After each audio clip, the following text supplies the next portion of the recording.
حضرت سمیہ تھی رضی اللہ تعالیٰ عنہ، اور ان کے جو شوہر تھے حضرت یاسر، ان کا کنوہ کیسے تھا؟ یہ یاسر تھے یمن کے رہنے والے، انہوں نے خواب دیکھا تھا کہ آخری نبی کا ظہور مکے میں ہونے والا ہے،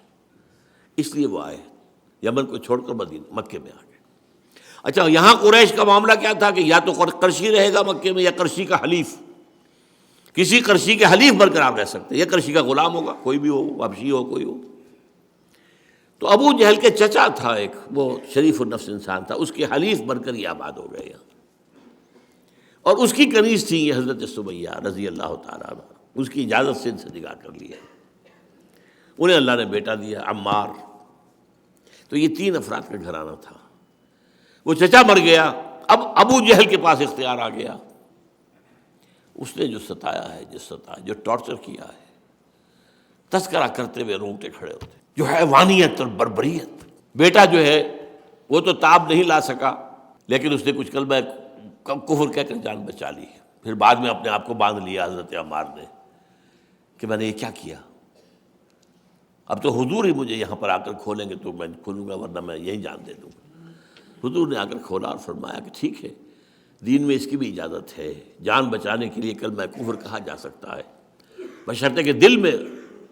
ایمان اور توحید موجود رہے، لہذا ٹھیک ہے، رخصت کا معاملہ تھا، تم نے رخصت پر عمل کر لیا، والدین نے تمہاری جو استقامت کا ثبوت دیا۔ بدترین ٹارچر، بلال کے ساتھ ٹارچر، مار مار کے زخمی کیا ہوا، پھر گھسیٹ کر گردن میں ڈال دی ایک رسی، کھینچو اسے، گھسیٹو گلی کے اندر، اور پتھریلی زمین جسم رگڑے کھا رہی ہے، خون نکل رہا ہے، کھال پھٹ رہی ہے، پھر لے جا کے عین دھوپ میں ڈال کر اس کے اوپر ایک بہت بھاری سل وہ رکھ دی سینے کے اوپر، لیکن وہ کہہ کیا رہے؟ احد احد احد احد احد، ایک کو مانتا ہوں۔ بہرحال یہ جو کچھ ہوا ہے، خباب بن الارت آؤ، آ گئے، ان کے نگاہوں کے سامنے دیکھتے ہوئے انگارے زمین پر بچھا دیے گئے، اتارو کرتا، اتار دیا، لیٹ جاؤ، لیٹ گئے، اسی انگاروں سے کھال جلی، پیٹھ پہ جو چربی تھی پگھلی، اس سے وہ انگارے ٹھنڈے ہوئے۔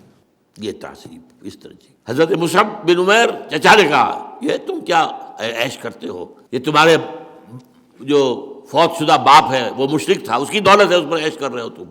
نکل جاؤ یہاں سے۔ اٹھ کر چلنے لگے، وہ سمجھا تھا اس کو دن میں تارے نظر آ جائیں گے، یہ ناز و نام میں پلا ہوا مصعب 200 درہم کا جوڑا بن کر آتا تھا اس کا شام سے، اور معطر اتنا ہوتا تھا اس کا لباس کہ جہاں سے گزر جاتا تھا پورا راستہ جو ہے وہ مہک اٹھتا تھا، تو اس کو تو تارے نظر آ جائیں گے، میں کہاں جاؤں گا۔